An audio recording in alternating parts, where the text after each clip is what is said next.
Hello बच्चा लोग, कैसे हो आप लोग? सब बढ़िया है ना? तो आज हम लोग सॉल्यूशन चैप्टर का जो लेक्चर करने वाले हैं उसमें हम लोग टॉपिक लेंगे मोस्ट इंपोर्टेंट टॉपिक, क्योंकि आपकी ये एनसीईआरटी बुक में भले ना हो लेकिन आपकी जेई या नीट जो भी प्रिपरेशन करोगे उसमें बहुत सारे सवाल इससे पूछे जाते हैं। That is normality. क्या है ये टॉपिक? नॉर्मेलिटी टॉपिक है। तो प्यारे बच्चों, आपने तो मोलैरिटी इससे पहले वाले लेक्चर में किया ही है। मोलैरिटी आप कर लिए हैं तो नॉर्मेलिटी करने में आपको कोई भी परेशानी नहीं होगी। नॉर्मेलिटी आज टॉपिक लेना है हम लोगों को, साथ ही साथ यहां पर जो है उस पर कई सारे सवाल भी करने हैं, सारे टर्म्स को सीखने हैं हम लोगों को। तो प्यारे बच्चों, यहां पर नॉर्मेलिटी क्या है? तो normality is just concentration term जिससे कि हम लोग किसी सॉल्यूशन का कंसंट्रेशन फाइंड आउट करते हैं। एंड ये बच्चों बता दूं मैं आपको कि मोलैरिटी और नॉर्मेलिटी, ये दो जो मोलैरिटी हो गई, नॉर्मेलिटी हो गई और मास परसेंट हो गया, ये तीन टर्म ऐसे हैं जो जनरली कॉमर्शियली जो है मार्केट में मिलते हैं, कंपाउंड सब मिलते हैं, चाहे सीड्स खरीदने जाओ या फिर एक्वस बेस खरीदने जाओ, जो भी तुम केमिकल्स खरीदोगे तो उनमें जो परसेंटेज दिया हुआ रहता है, यानी कि उसमें जो कंसेंट्रेशन टर्म दिया रहता है, या तो परसेंटेज के टर्म में, या तो मोलैरिटी के टर्म में, या तो नॉर्मेलिटी के टर्म में। ठीक है। तो प्यारे बच्चों, यहां पर हम लोग आज जो टॉपिक ले रहे हैं वो नॉर्मेलिटी ले रहे हैं। तो आप लोग भी कॉपी कलम लेकर के हो जाइए तैयार। ठीक है। यहां पर आप लोग को नोट्स भी बनाने हैं, साथ ही साथ जो है आपको यहां पर कुछ सवाल भी दिए जाएंगे, वो सवाल भी आप लोगों को बनाने हैं। तो प्यारे बच्चों, यहां पर नोट्स भी आप लोग लगातार करते जाओगे तो ही आपका यह चैप्टर जो है बहुत ही इंटरेस्टिंग बनता जाएगा, क्योंकि सॉल्यूशन चैप्टर जो है बहुत ही ज्यादा इजी भी चैप्टर है, और साथ ही साथ यहाँ पर क्या है कि बहुत ज्यादा ये कॉन्सेप्चुअल चैप्टर भी है। इसमें जो है थ्योरी जो है आप कॉन्सेप्ट के साथ में अगर पढ़ाई करते हो तो आपको एकदम कॉन्शियस ढंग से आप जो अगर लेते हो तो आपको अच्छे से ये कवर हो जाएगा ये चैप्टर। ठीक है। तो यहां पर हम लोग तैयारी करते हैं अपने अगले पॉइंट की, जिसका नाम है नॉर्मेलिटी।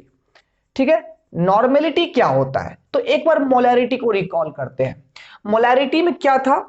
मोलैरिटी में हम लोग पढ़े थे कि number of moles of solute present in 1 litre of solution, यानी कि किसी सॉल्यूशन के 1 लीटर के सैंपल में जितने सॉल्यूट के नंबर ऑफ मोल प्रेजेंट होते हैं, that is called molarity of that solution. यही हमने पढ़ा था, सीखा था। ठीक है। तो यानी कि किसी भी सॉल्यूशन के 1 लीटर के सैंपल में, ठीक है, तो मोल पर litre, that is called molarity of solution. यहां पर क्या डिफरेंस है? यहां पर बस मोल के प्लेस पर ग्राम इक्विवेलेंट लिया गया है। ठीक है। तो ये ग्राम इक्विवेलेंट, आई होप आपके लिए नया वर्ड अगर है तो इसको भी क्लियर कर देंगे हम। तो number of moles per litre, यहां पर हम लोग मोलैरिटी लिए थे। नंबर ऑफ ग्राम इक्विवेलेंट पर लीटर क्या होगा? यहां पर नॉर्मेलिटी होगा। ठीक है। तो पहले तो यहां पर आप लोग पॉइंट लिख ही लो। यहां पर it is the number of moles, sorry, number of gram equivalent, number of gram equivalent per unit volume of solution. It is number of gram equivalent of solute, यहां पर ऐड कर लेना, of solute per unit volume of solution। यानी कि जैसे कि solute का मोल बटे यहां पर हम लोग लिए थे वॉल्यूम लीटर में, तो मोलैरिटी कहलाया था। यहां पर क्या है? यहां पर सॉल्यूट के नंबर ऑफ ग्राम इक्विवेलेंट लेना है per unit volume of solution, that is called normality. ठीक है। बहुत ही कॉमन यहां पर जो पॉइंट भी आपको मोलैरिटी और नॉर्मेलिटी के बीच में मिलेगा, रिलेशन भी हम लोग यहां पर साबित करेंगे उनके बीच में। ध्यान दीजिएगा, यहां पर नॉर्मेलिटी का फॉर्मूला क्या हो गया? यहां से normality is equal to number of gram equivalent of solute divided by क्या हो गया? Volume of solution. ये वॉल्यूम जो लेना है वो किस में लेना है? लीटर में आपको लेना है। ठीक है। यानी कि यहां पर ध्यान दोगे, यहां तो नंबर ऑफ मोल्स अगर हम लोग को निकालना होता था तो डायरेक्टली हम लोग given mass by molar mass of solute करते थे, तो वहां पर नंबर ऑफ मोल्स मिलता था, यानी कि मास बटे मोलर मास से नंबर ऑफ मोल मिलता है। यहां पर क्या है? नॉर्मेलिटी की अगर बात करें, उसमें जो ग्राम इक्विवेलेंट निकालना पड़ेगा, तो इसमें कुछ एक्स्ट्रा यहां पर चीज पहले आपको कैलकुलेट करनी पड़ेगी। ध्यान दीजिए, यहां पर अगर बात करें हम लोग नंबर ऑफ ग्राम इक्विवेलेंट की बात करें, तो तो ये होता है गिवन मास, जो मास आपको सॉल्यूट का दिया हुआ रहेगा, कितना ग्राम सॉल्यूट लिए हैं, डिवाइडेड बाय इक्विवेलेंट मास यहां पर लेना होगा। यानी कि अगर गिवन मास को हम लोग W ले लें यहां पर, तो W बटे E, जैसे W बटे M यानी given mass by molar mass करते थे तो हम लोग का निकलता था क्या, यहाँ पर नंबर ऑफ मोल्स निकलता था, तो यहाँ पर W बाय E लेना होगा। E मींस क्या होता है, इक्विवेलेंट वेट। क्या होता है, इक्विवेलेंट वेट होता है। ठीक है, तो given mass by equivalent weight की बात करें तो यही हमारा क्या वैल्यू देगा, ग्राम इक्विवेलेंट का, जो यहां पुट करना है। अब गिवन मास तो समझ में आया, लेकिन इक्विवेलेंट मास समझ में नहीं आया। तो इक्विवेलेंट मास क्या होता है, इसके लिए आपको निकालना होगा मोलर मास, जो कि नंबर ऑफ मोल्स निकालने के लिए भी करते थे। मोलर मास बाय यहां पर आपको एक संख्या लेना होगा जिसको हम लोग बोलते हैं N factor, that means molar mass बटे एन फैक्टर आपको यहां पर लेना होगा। अब ये एन फैक्टर, मोलर मास तो समझ में आ गया यहां पर कि मोलर मास हम लोग एटॉमिक मास को जोड़ देते हैं तो मोलर मास बन जाता है। ये एन फैक्टर क्या है समझो, यहां पर एन फैक्टर आप जान गए तो आराम से इक्विवेलेंट मास निकालोगे, इक्विवेलेंट मास जान गए तो ग्राम इक्विवेलेंट आराम से निकालोगे। यानी कि एक डिफरेंट पॉइंट यही है कि यहां पर हम लोग को एन फैक्टर यहां से निकालना है। ठीक है, अब एन फैक्टर की बात करते हैं। तो एन फैक्टर क्या होती है, तो कॉमनली इसे आप कह सकते हैं कि कंपाउंड के अंदर में जो एलिमेंट की वैलेंसी होती है वो एन फैक्टर होता है। ये लाया क्यों गया है, तो जाहिर सी बात यहां पर समझिएगा कि जैसे कि सॉल्यूट सभी सेम ढंग के नहीं होते हैं। कुछ सॉल्यूट जो होते हैं वो अनडिसोसिएटेड रहते हैं, मतलब कि जैसे ग्लूकोज हो गया, ये जो सॉल्यूट होता है वो पानी में जाने के बाद केवल घुलता है उनके एटम्स नहीं टूटते हैं। लेकिन यहां पर अगर हम बात करें तो हमारे पास कुछ सॉल्यूट ऐसे हैं जैसे कि एसिड हो गए, बेस हो गया, सॉल्ट हो गए, तो वो जो सॉल्यूट्स होते हैं उनकी नेचर ग्लूकोज सबके नेचर से क्या होती है, अलग होती है। ठीक है, तो एसिड हो गए, बेस हो गए, ये सब क्या होता है, ये सब आयोनाइजेबल सॉल्यूट्स होते हैं। तो इसमें क्या है कि बेस में क्या फर्निश्ड होता है, तो OH माइनस आयन निकलता है। एसिड में क्या निकलता है, तो H प्लस आयन निकलता है। जितना H प्लस आयन एसिड में निकलता है उसे हम लोग उसकी बेसिसिटी बोलते थे। ठीक है, फिर से हम दिखा देंगे यहां पर। और जितना OH माइनस आयन बेस में निकलता है उसको हम लोग उसकी एसिडिटी बोलते हैं। सॉल्ट ही अगर लेना है तो सॉल्ट में मेटल की जो वैलेंसी होगी उतने चार्जेस डेवलप होंगे। ठीक है, उतने ही पॉजिटिव उतने ही नेगेटिव डेवलप होंगे। तो कुल मिला के कह सकते हैं एन फैक्टर क्या होता है, तो वैलेंसी होती है। क्या होती है, वैलेंसी होती है। कंपाउंड में एलिमेंट की वैलेंसी को ही क्या बोलते हैं, एन फैक्टर। अब देखिए फॉर एसिड, एसिड के लिए अगर एन फैक्टर की बात करें तो n factor is equal to होता है एसिड के लिए number of H plus ion furnished. जो H प्लस आयन निकलते हैं एक्वस सॉल्यूशन में उसको हम लोग बोलते हैं क्या, एसिड के लिए एन फैक्टर। और इसी चीज को हम एसिड की बेसिसिटी भी बोलते हैं। याद रखिएगा, यहाँ पर कोई पूछेगा एसिड के लिए बेसिसिटी क्या होता है, तो बोला number of H plus ion जो है जो एसिड से रिलीज होता है वो बेसिसिटी कहलाता है उसके एक्वस सॉल्यूशन में। ठीक है, फॉर बेस की बात करें, फॉर बेस की बात करें तो एन फैक्टर बेस में क्या होता है, एन फैक्टर फॉर बेस की बात करें तो ये होता है number of OH minus ion furnished in its aqueous solution, जिसको कि हम लोग बेस की एसिडिटी बोलते हैं।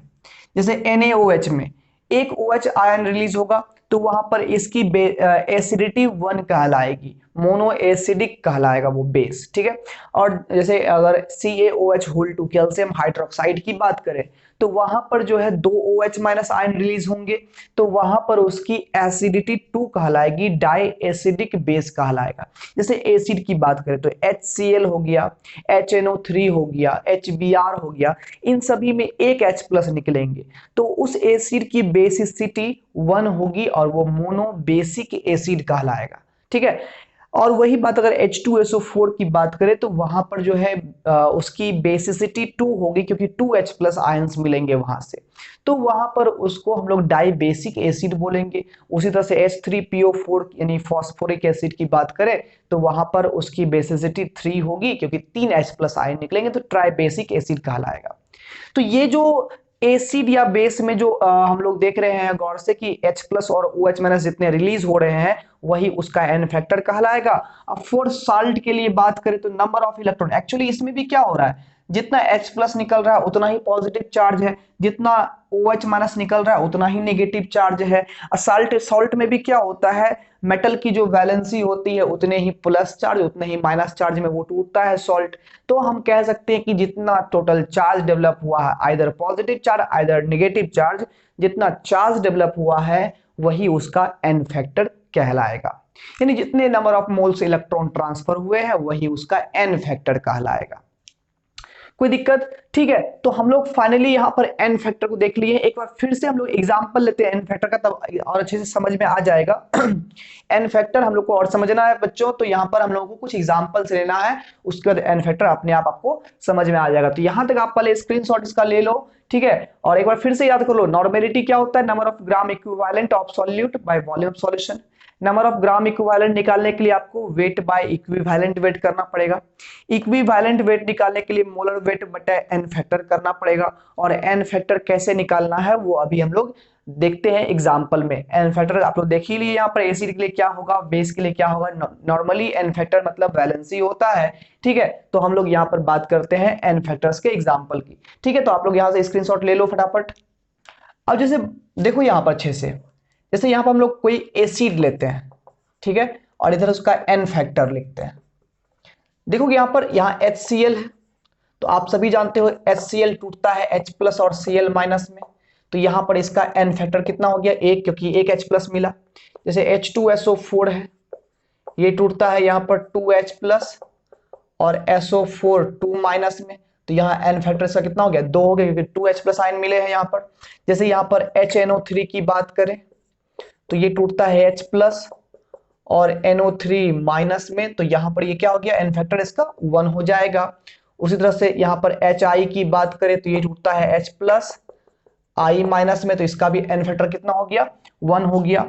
फॉस्फोरस एसिड, अगर फॉस्फोरस की हम लोग एसिड की बात करें, जैसे यहाँ पर H3PO4 की बात करें, तो यहाँ पर गौर से देखो 3H प्लस आयन है, अब plus PO4 3 minus ion phosphate ion, तो यहाँ पर ये हो गया हमारा, यहाँ पर ये हमारा हो गया एन फैक्टर इसका 3, ठीक है। वही अगर H3PO3 फॉस्फोरस एसिड की बात करें तो यहाँ पर क्या होगा, 3H प्लस आयन दिख रहा है ना, लेकिन ये 3H प्लस आयन नहीं है, 3 हाइड्रोजन तो इसमें है लेकिन तीनों H प्लस आयन के रूप में नहीं टूटेगा, ये P ब्लॉक में बतलाया गया है। फॉस्फोरस के कोई भी एसिड का अगर स्ट्रक्चर ड्रॉ करना है तो ध्यान दीजिए, यहाँ पर फॉस्फोरस के एक डबल बॉन्ड से तो ऑक्सीजन दे ही देना, बाद की बचेगा इसका 3 बॉन्ड। अब यहाँ पर जैसे कि यहाँ H3PO4 में देखो 4 में से एक ऑक्सीजन रख दिए, यहाँ पर बचा 3 ऑक्सीजन, तीनों ऑक्सीजन को सिंगल सिंगल अरेंज कर देना, ठीक है। अब 3 हाइड्रोजन है तो एक हाइड्रोजन को यहाँ पर इस ऑक्सीजन से, एक हाइड्रोजन को यहाँ पर, एक हाइड्रोजन को यहाँ पर, ये हो गया H3PO4।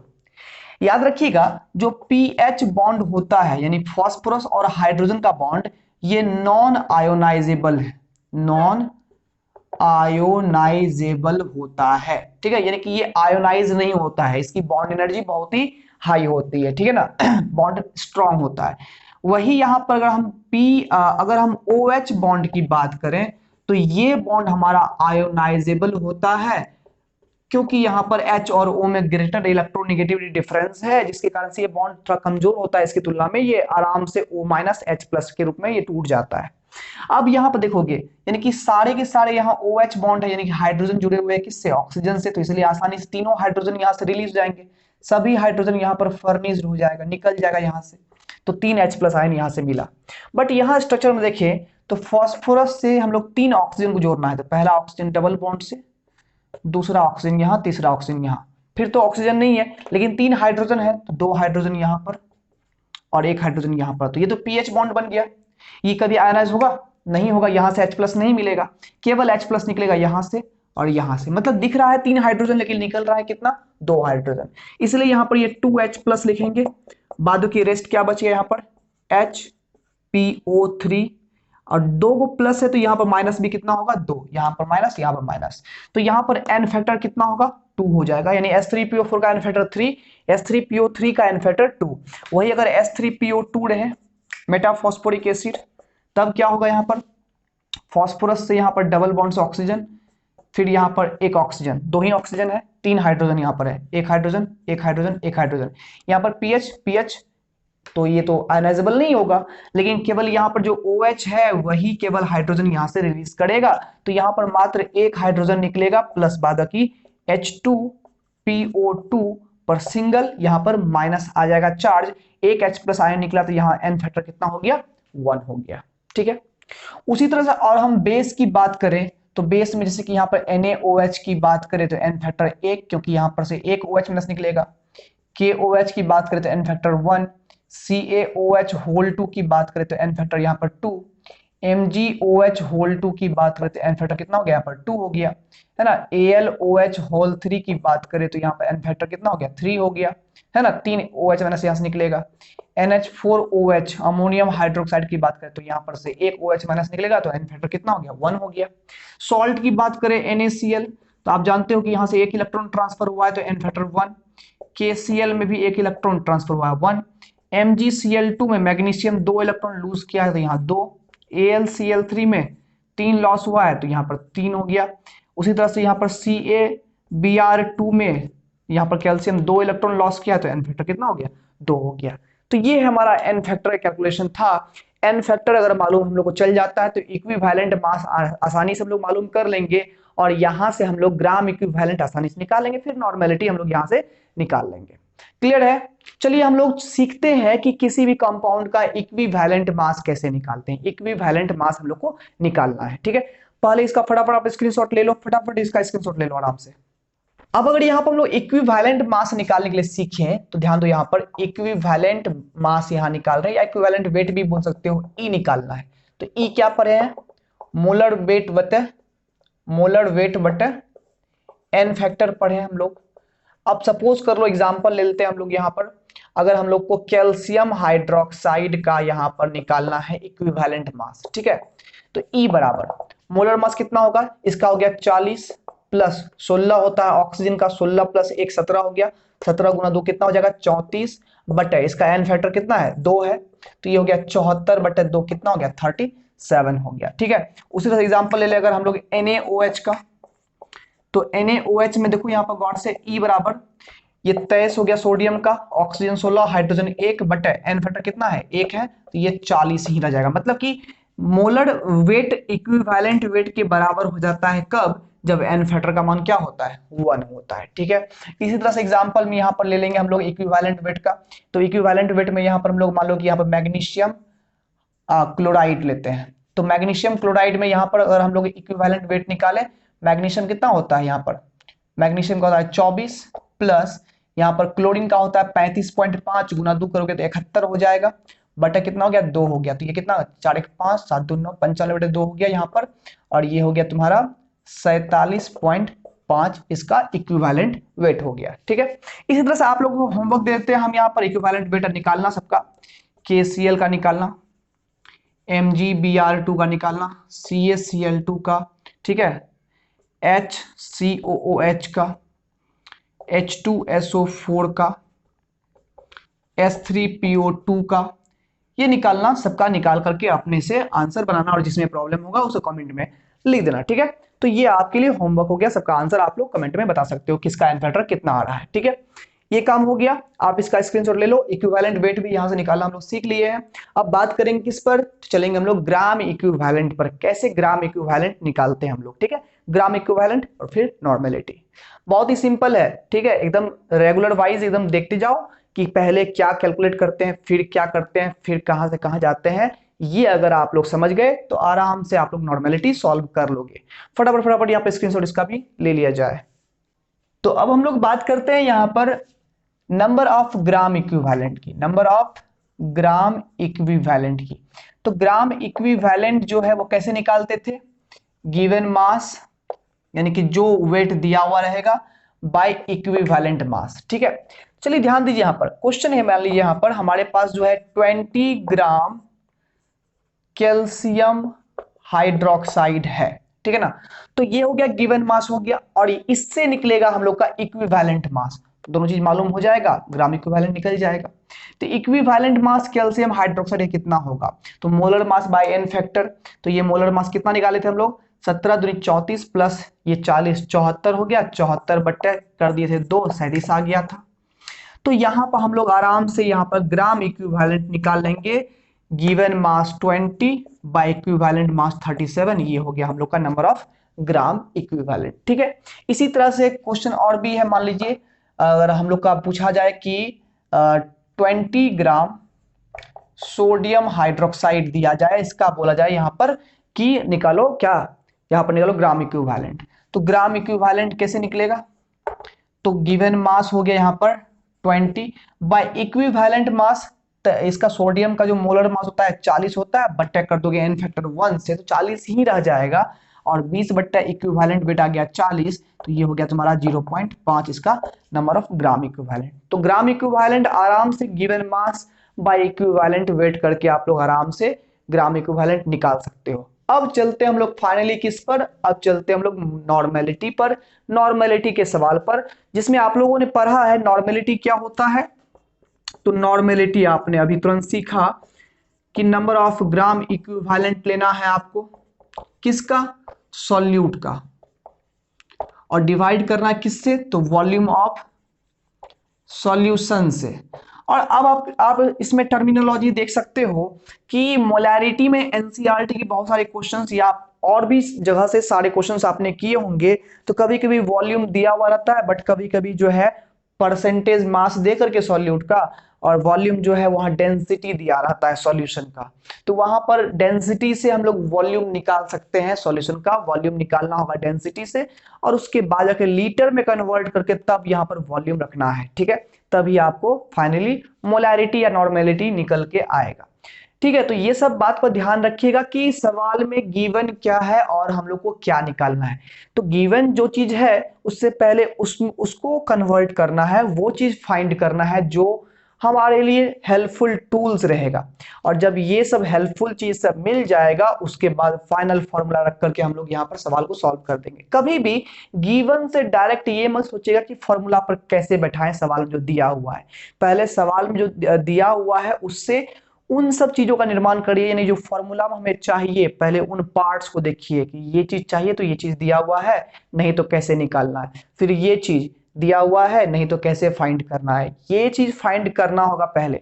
अगर इसमें मान लीजिए इक्विवेलेंट ग्राम इक्विवेलेंट निकालना है आपको, ठीक है, नॉर्मेलिटी निकालने दिया तो ग्राम इक्विवेलेंट देखिए पहले चाहिए हम लोगों को। ग्राम इक्विवेलेंट नहीं दिया हुआ है सवाल में तो गए निकालने के लिए, तो आया वेट बाय इक्विवेलेंट वेट। अब देखिए वेट तो दिया हुआ लेकिन इक्विवेलेंट वेट नहीं दिया हुआ, तो इक्विवेलेंट वेट निकाले। यानी कि स्टार्ट से सब कुछ फाइंड करते हुए आना है और अंत में आपको फाइनल का आंसर मिलेगा। ठीक है, चलिए हम लोग नॉर्मेलिटी पर चलते हैं, फाइनल फॉर्मूला पर। तो आप लोग यहां तक स्क्रीनशॉट इसका भी ले लीजिए। तो फाइनली आइए क्वेश्चन करते हैं हम लोग नॉर्मेलिटी का। ध्यान दीजिएगा यहां पर, जैसे मान लीजिए है अ सॉल्यूशन ऑफ, यहां पर ले लेते हैं मान लीजिए क्या ले ले यहां पर, जैसे कि H2SO4 एक्वस है। A solution of H2SO4 is या हैज 500 ml वॉल्यूम। ठीक है, एक सॉल्यूशन है H2SO4 का जो कि 500 मिलीलीटर के वॉल्यूम में या बर्तन में पूरी तरह से पैक्ड है, यानी कि H2SO4 एक्वस सॉल्यूशन लिए हैं 500 ml का, और कह रहा है कि इस सॉल्यूशन में जो यहां पर 500 ml H2SO4 भरा हुआ है, वो H2SO4 मान लीजिए कहा 49 ग्राम आपको यहां पर H2SO4 यहां डाला गया है। यानी कि पानी में 49 ग्राम H2SO4 डाल करके 500 ml का एक सॉल्यूशन तैयार किया गया। बोला कि इस सॉल्यूशन की बताओ मोलैरिटी क्या होगी और नॉर्मेलिटी क्या होगी, मोलैरिटी कितनी होगी और नॉर्मेलिटी भी कितनी होगी। चलिए निकालते हैं, फाइंड करते हैं। यहां पर देखिए ध्यान से, तो मोलैरिटी के लिए हम लोग क्या चाहिए, मोलैरिटी के लिए हम लोग को चाहिए number of mole by volume of solution in litre. तो वॉल्यूम तो आसानी से दिया हुआ है 500 मिलीलीटर, ये हो गया 0.5 लीटर। ये कितना हो गया, 0.5 लीटर हो गया, 1000 से डिवाइड कर दी 0.5 लीटर वॉल्यूम हो गया। नंबर ऑफ मोल चाहिए। वही नॉर्मेलिटी के लिए हम लोग को क्या चाहिए, नॉर्मेलिटी अगर निकालना होगा तो number of gram equivalent solute का बाय वॉल्यूम चाहिए। तो वॉल्यूम तो दिया हुआ है, नंबर ऑफ मोल, वहां ग्राम इक्विवेलेंट निकालना है। तो नंबर ऑफ मोल क्या होता है बाबू, नंबर ऑफ मोल होता है given weight by molar weight. तो गिवन वेट कितना है 49 ग्राम है। बाय मोलर वेट की बात करें तो यहां पर जोड़ोगे तो ये 98 होता है, ठीक है, 98 ग्राम पर मोल होता है। तो यहां ग्राम से ग्राम खत्म, ये बन जाएगा 0.5 मोल, 0.5 मोल यानी 1/2 हो जाएगा, तो 0.5 मोल हो गया एन का मान। एंड देयरफॉर मोलैरिटी का यहां से फॉर्मूला सेट कर देंगे, एन का मान 0.5 हो गया, बट भी का मान जो है वो भी 0.5 है, कट के कितना हो गया 1 मोल पर लीटर। ये हो गया 1 मोल पर लीटर, दैट मीन्स मोलैरिटी इसकी 1 m आ गई। वही नॉर्मेलिटी के लिए अगर बात करें हम लोग तो नंबर ऑफ ग्राम इक्विवेलेंट निकालना पड़ेगा। और नंबर ऑफ ग्राम इक्विवेलेंट की बात करें तो नंबर ऑफ ग्राम इक्विवेलेंट क्या होता है, गिवन वेट बटा इक्विवेलेंट वेट। गिवन वेट कितना है 49 ग्राम है, 49 है, ठीक है। इक्विवेलेंट वेट क्या होगा, तो molar weight by n factor, n factor कितना होगा इसका 2 होगा क्योंकि 2H प्लस आयन है।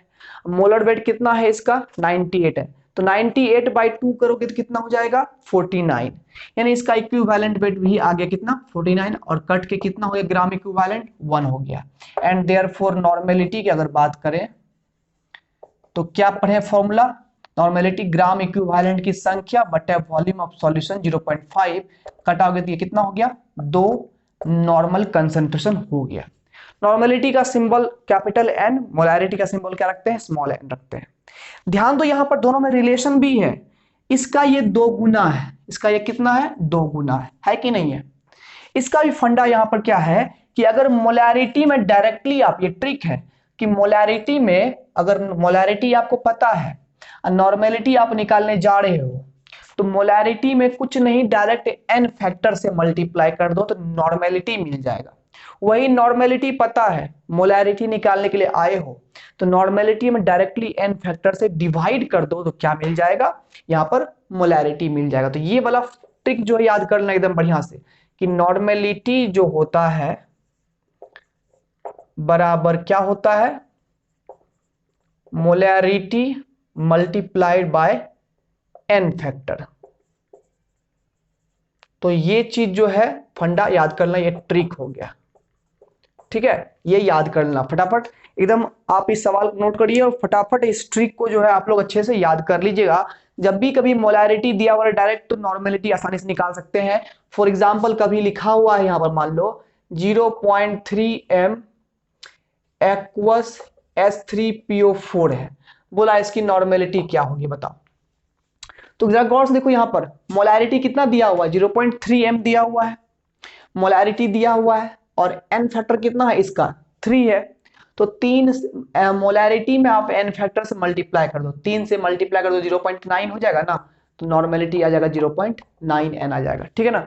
यानी बड़ी सिंपल तरीके से मोलैरिटी से नॉर्मेलिटी और नॉर्मेलिटी से मोलैरिटी हम लोग आसानी से निकाल सकते हैं। अब जितने भी सारे लॉज हैं जैसे कि मोलैरिटी में आपने पढ़ा था M1V1 is equal to M2V2, उसी तरह से यहां पर भी जो है यानी कि डाइल्यूशन के केस में यहां भी N1V1 बराबर N2V2 नॉर्मेलिटी में सारा लॉ काम करेगा। आपने देखा कि मोलैरिटी और नॉर्मेलिटी में बस डिफरेंस किस चीज का है, तो डिफरेंस है यहाँ पर क्या कहते हैं बस यहाँ पर एन फैक्टर का डिफरेंस है। अच्छा, जैसे मोलैरिटी में आपने पढ़ा था M1V1 प्लस M2V2 बराबर एम, जैसे कि पूरे सॉल्यूशन के लिए आपने पढ़ा था है ना, M1V1 प्लस M2V2 बराबर होता है MV, मतलब कि फाइनल जो मोलैरिटी इनटू वॉल्यूम होता है वो M1V1 प्लस M2V2 के बराबर होता है। उसी प्रकार से आपने यहाँ पर जिस प्रकार से मोलैरिटी में आपको सिखाए थे हम, ठीक है, जो फाइनल मोलैरिटी होती है दो सॉल्यूशन को मिलाने के बाद वो होती है M1V1 plus M2V2 bye V1 plus V2 पढ़ाए थे। ये नॉर्मेलिटी में भी काम करेगा, N1V1 plus N2V2 bye V1 plus V2 है ना, ये काम करेगा। और साथ ही साथ पढ़ाए थे कि टेम्परेचर बढ़ाने से मोलैरिटी जो है वो घट जाती है क्योंकि वॉल्यूम इंक्रीज होता है। यहां भी वो चीज है, यहां भी वॉल्यूम के इनवर्सली प्रोपोर्शनल है हमारा नॉर्मेलिटी, यानी कि टेम्परेचर बढ़ाएंगे तो वॉल्यूम बढ़ेगा, वॉल्यूम बढ़ेगा तो नॉर्मेलिटी भी क्या हो जाएगा, घट जाएगा। यानी सारी फंडे जो है वो बिल्कुल नॉर्मेलिटी का वो मोलैरिटी से रिलेट करता है, मैच करता है। तो खाली यहाँ पर डेफिनेशन और सवाल बनाने के तरीका में थोड़ा सा का अंतर है, यहाँ पर थोड़ी सी दूरी है नॉर्मेलिटी में, है ना, दूरी कवर करनी पड़ती है, फिर नॉर्मेलिटी का आंसर आता है, यानी कि एक्स्ट्रा टर्म निकालना पड़ता है यहाँ पर। बाद बाकी जो है सब कुछ कॉन्सेप्ट सब जो है एकदम तरीका क्या है, सिर्फ सब सेम है। जितने सारे यहाँ पर जो फैक्टर्स है जो कि मोलैरिटी को इफेक्ट करते हैं वो नॉर्मेलिटी को भी इफेक्ट करता है। जो जो टर्म्स मोलैरिटी में आया था वो सारे टर्म्स नॉर्मेलिटी में भी आते हैं। इसलिए नॉर्मेलिटी किसी तरह से जो है ना थोड़ा सा बस अलग है, मोलैरिटी से अलग तो है, हालांकि बहुत सारा पॉइंट में रिलेट भी करता है। इसलिए आप लोग अगर मोलैरिटी पढ़े हो तो नॉर्मेलिटी पढ़ने में कोई दिक्कत नहीं होगी। आई होप आपको नॉर्मेलिटी का सारा कॉन्सेप्ट समझ में आ गया होगा।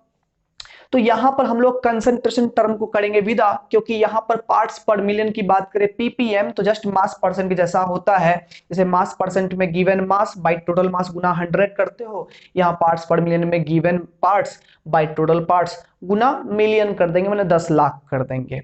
मेडिसिनल यूज में जैसे कि परसेंटेज, जैसे मान लो कि अगर हम बात करें 1 गिलास पानी में 2 चम्मच चीनी डाल दिए हैं तो वहां पर चीनी जो है मेजरेबल है, हाँ ठीक है 20% 15% चीनी है वहां पर। लेकिन अगर 1 गिलास पानी में 1 दाना चीनी गिरा दिए और वहां चीनी का परसेंटेज पूछोगे तो परसेंटेज में रिजल्ट अगर तुम वो तब बताओगे तो 0.00001%। जस्ट समझो ना, यहाँ पर एक चींटी की लंबाई अगर किलोमीटर में बतलाने की तुमको बोले तो क्या लिखोगे, 0.0000001 किलोमीटर, है कि नहीं। तो जब बहुत ही छोटा वैल्यू हो तो मेजरमेंट करने के लिए यूनिट भी जो है वो छोटा करना पड़ता है, उसको मिलीमीटर में हम मापेंगे। जस्ट ऐसे ही हम लोग जो है यहाँ पर जो बहुत ही छोटे मेडिसिनल कंडीशंस जब होते हैं, जैसे कि एक टंकी पानी में 1 बूंद क्लोरोफॉर्म गिर गया तो वो क्लोरोफॉर्म के कारण से अब वो सॉल्वेंट नहीं रहा, सॉल्यूशन बन गया, तो उसका कंसंट्रेशन क्या है पूछ दिया, तो वहां परसेंटेज में 1 बूंद क्लोरोफॉर्म को हम लोग एक्सप्रेस नहीं कर पाएंगे, बहुत ही छोटा वैल्यू आएगा। इसलिए यूनिट को हटा देंगे, परसेंट से पर मिलियन कर देंगे। कुछ नहीं है, यूनिट चेंज हो रहा है, बाकी क्या है सब कुछ सेम है, खाली वहां पर 100 में जो निकालते हो परसेंट होता है, यहाँ 10 लाख में निकालेंगे तो पर मिलियन होगा। तो गिवन पार्ट्स यानी given mass by total mass गुना 10 लाख कर दोगे तो वो पार्ट्स पर मिलियन आता है। तो ठीक है, कंसंट्रेशन टर्म्स से हम लोग बिल्कुल फ्री हो गए हैं। आई होप आपका एनसीईआरटी का हर एक सवाल बन जाएगा। नहीं बन रहा है, अगर किसी में प्रॉब्लम है तो एनसीईआरटी का सारा इस चैप्टर का सॉल्यूशन किया हुआ है, आप प्लेलिस्ट में जाके देखो, सारे के सारे टर्म्स जो है वह पूरी तरह से एक्सप्रेस करके हम बता दिए हैं। प्लेलिस्ट में एनसीईआरटी न्यूमेरिकल्स पर जाओगे, वहां पर क्लास 12 न्यूमेरिकल पर, तो आपको चैप्टर 2 सॉल्यूशन का पूरा प्लेलिस्ट मिल जाएगा। उसमें सारे वीडियोस, एग्जांपल, इन टेक्स्ट, एक्सरसाइज सभी किया हुआ है, तो आप वहां से देख सकते हो। ठीक है, सब आपके लिए करके छोड़ दिए हैं। अब जो हमारा नेक्स्ट टॉपिक शुरू होगा इस चैप्टर में वो होगा आपके इस चैप्टर का मेन पार्ट, क्योंकि अभी तक जो हम लोग पढ़ रहे थे कंसंट्रेशन टर्म, ये तो आपके 11th क्लास का पार्ट था इस सॉल्यूशन चैप्टर में। लेकिन अब जो मेन टर्म पढ़ेंगे, जो 12th क्लास के इस चैप्टर का ओरिजिनल टॉपिक है, वो है कॉलिगेटिव प्रॉपर्टीज। तो कॉलिगेटिव प्रॉपर्टीज एक फ्री माइंड से आपको पढ़ना होगा, इसलिए फ्री माइंड से एकदम फ्रेश वीडियो स्टार्ट करेंगे। कॉलिगेटिव प्रॉपर्टीज को पार्ट वाइज हम लोग पढ़ेंगे, ठीक है। आई होप आज का यह लेक्चर आपके लिए हेल्पफुल रहा है, समझ में भी आ गया है। तो भाई वीडियो को लाइक करके ही जाओ और चैनल पर नए हो सब्सक्राइब करके ही जाओ, ठीक है। बहुत सारा यहाँ पर एफर्ट करते हैं, पैसा नहीं लगता है सब्सक्राइब करने में, सब्सक्राइब करके ही जाना, ठीक है। वो लाल रंग का सब्सक्राइब लिखा हुआ उसको क्लिक करके ही जाना, ठीक है। ठीक है, तो बस आपके लिए इतना, दिन भर बकबक करते रहते हैं, मेहनत करते रहते हैं, तो आप इतना तो कर सकते हो कि बस एक सब्सक्राइब तो बस कर सकते हो। मिलते हैं फिर अगले वीडियो में कॉलिगेटिव प्रॉपर्टीज के साथ। आप लोग आना, नोट्स करते रहना, हमेशा नोट्स आप लोग क्लियर करते रहोगे तो आपको ये पढ़ाई का मतलब मालूम होगा। नोट्स नहीं करोगे, बस ऐसे वीडियो देख लिए तो आज देखोगे कल फिर भूल जाओगे, ठीक है। इसलिए नोट्स करना बहुत जरूरी है, प्रैक्टिस किया करो मेडिकल का, कम से कम एनसीईआरटी तो कंप्लीट कर लो। बोर्ड्स वाले स्टूडेंट भी एनसीईआरटी कंप्लीट कर लो, तो माथा चूड़ देंगे, ठीक है ना। तो फिर सिर अगर चूरने से बचाना है तो न्यूमेरिकल कंप्लीट करते जाओ, प्रैक्टिस करो, तब जाके थ्योरी भी तुम्हारा मजबूत बनेगा। थ्योरी रट लिए, न्यूमेरिकल प्रैक्टिस नहीं किए तो कोई फायदा नहीं, थ्योरी आज रटे कल भूल जाओगे, ठीक है। तो थ्योरी जो है न्यूमेरिकल के साथ कंप्लीट करो, समझ में तब अच्छे से आएगा। That's all guys, best of luck.